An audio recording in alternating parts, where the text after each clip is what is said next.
ইচ্ছেদানা চ্যানেলে সকলকে জানাই সাদর আমন্ত্রণ। আজ পরিবেশিত হবে প্রখ্যাত লেখিকা লীলা মজুমদারের একটি অনবদ্য ছোট গল্প, অপরাধীর বিচার। আমার বাবা ইঞ্জিনিয়ারিং কলেজ থেকে পাশ করে বেরিয়েই ভারতীয় জরিপ বিভাগে অর্থাৎ সার্ভে অফ ইন্ডিয়াতে শিক্ষানবিশ হয়ে ঢুকে প্রায় ৩৫ বছর পরে ডেপুটি ডিরেক্টর জেনারেলের পদে উন্নীত হয়ে অবসর নিয়েছিলেন। তার কাছে অনেক আশ্চর্য কাহিনী শুনেছি। তাদের কাজই ছিল ছোট ছোট দলে বিভক্ত হয়ে সরে জমিনে বিশাল ভারত ও বর্মা ভূখণ্ডের প্রতিটি বর্গফুট ঘোড়ায় চেপে কি পায়ে হেঁটে ঘুরে গজ ফিতে দিয়ে দৈর্ঘ্য মেপে থিওডোলাইট বলে একরকম যন্ত্রের সাহায্যে উচ্চতার হিসেব করে পুঙ্খানুপুঙ্খ রূপে কোথাকার জমি কেমন, কোথায় কিসের ফলন হয়, কোন কোন জীবজন্তুর কোথায় কোথায় আবাস, কোনো রোগের নিয়মিত প্রাদুর্ভাব দেখা যায় কিনা ইত্যাদি গুরুত্বপূর্ণ তথ্য সংগ্রহ করা, মানচিত্র, জনসংখ্যা এবং যাবতীয় সংবাদ ছোট ছোট সার্ভে পার্টি সংগ্রহ করে আনত। সেসব কাজ করে যে তথ্য পাওয়া যেত সেসব অনেক সময় ভারী বিস্ময়কর মনে হতো। কবির সেই কথাগুলি মনে পড়ে। বিপুলাই পৃথিবীর কতটুকু জানি। বাবার ডায়েরি রাখার অভ্যেস ছিল। কাজের চাপ ও ক্লান্তির কারণে তাতে প্রতিদিনকার হিসেব নেই, কিন্তু বহু আশ্চর্য ঘটনার বর্ণনা আছে। তারই একটা বলছি। বাবার ছিল ১২ নম্বর সার্ভে পার্টি। অসমের উত্তর পূর্ব কোণের পাহাড় পর্বত বন জঙ্গলপূর্ণ এলাকায় কাজ করতে করতে বর্মায় প্রবেশ করে সেখানকার নির্দিষ্ট কাজ সারতে মাস ২ লেগে গিয়েছিল। সেসব অঞ্চল ঘন বনে ঢাকা। সেখানে নানা রকম হিংস্র পশুর নিবাস। মানুষের বসতিবিহীন অরণ্যময় অঞ্চলের মধ্যে দিয়ে জরিপের কাজ করে এবং বহু অভাবনীয় অভিজ্ঞতা অর্জন করে অবশেষে ক্লান্ত দেহ মন নিয়ে একটা বড় নদীর কাছাকাছি পৌঁছে লক্ষ্য করলেন বন ক্রমে পাতলা হয়ে আসছে, এমনকি লোকালয়ের চিহ্ন চোখে পড়তে লাগল। সকলের দেহে মনে নতুন বল এলো। অবশেষে একদিন একটা বড় নদীর ধারে মস্ত সাইনবোর্ড চোখে পড়ল। তাতে ইংরেজিতে লেখা ফরেস্ট বাংলো আর একটা আঁকা তীর দেখিয়ে দিচ্ছে কোন দিকে যেতে হবে। সাইনবোর্ড দেখে বাবার মনে হলো হাতে স্বর্গ পেলেন। একটু হেঁটে যেতেই সেখানে পৌঁছেও গেলেন। তখন শীত আগত। গরম জলে স্নান করে সভ্য জগতের গরম গরম খাবার খেয়ে বাবা সবে ভাবছেন অনেক দিন পরে দুপুরবেলা লেপ কম্বল গায়ে দিয়ে টানা একটা ঘুম দেবেন। হেনকালে গেস্ট হাউসের বড় চৌকিদার ঘরে ঢুকে ব্যস্ত সমস্তভাবে ইংরেজিতে বলল, মাপ করবেন স্যার, ঘুমে ব্যাঘাত দিচ্ছি, কিন্তু একটা আশ্চর্য দৃশ্য দেখতে চান তো আমার সঙ্গে আসুন। এমন সুযোগ জীবনে কদাচিৎ পাওয়া যায়।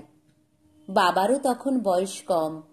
ওর কথা শুনে পত্রপাঠ গায়ে কম্বল জড়িয়ে বারান্দায় বেরিয়ে এলেন। নিজের ঠোঁটে আঙুল দিয়ে চৌকিদার নীরবতার ইঙ্গিত করল। তারপর নদীর অপর পাড়ের দিকে অঙ্গুলি সংকেত করল।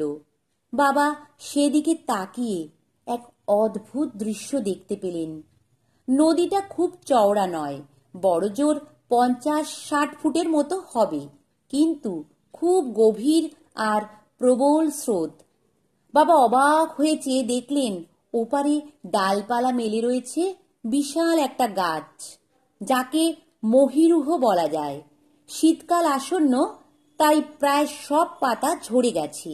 কঙ্কালের মতো ডালপালাগুলো প্রকট। ওই গাছের ডালে ডালে এক অবিশ্বাস্য সভা বসেছে, বন মানুষদের সভা। দেখে বাবা হতবাক। এও যে সম্ভব উনি স্বপ্নেও ভাবেননি। গাছের মগডালে একজন হোমরা চোমরা বুড়ো বনমানুষ বসে। দেখেই মনে হলো ওটি দলের সর্দার কিংবা ওই সভার সভাপতি কি প্রধান বিচারপতি হবে। কারণ দেখা মাত্র বাবার মনে বিন্দুমাত্র সন্দেহ ছিল না যে যা দেখছেন সেটি একটি গুরুত্বপূর্ণ বিচার সভা ছাড়া অন্য কিছু নয়। সভাপতির আসনের নিচে দুই দিকের ডালে দুটি দলে ভাগ হয়ে জনাকতক ভারিক্কি চেহারার বয়স্ক বনমানুষ বসেছে। বনমানুষের অন্য নাম শিম্পাঞ্জি। তার নিচের একদিকের ডালে একটা কম বয়সী শিম্পাঞ্জিকে কয়েকজন ষণ্ডা মতো বনমানুষ জাপটে ধরে বসিয়ে রেখেছিল।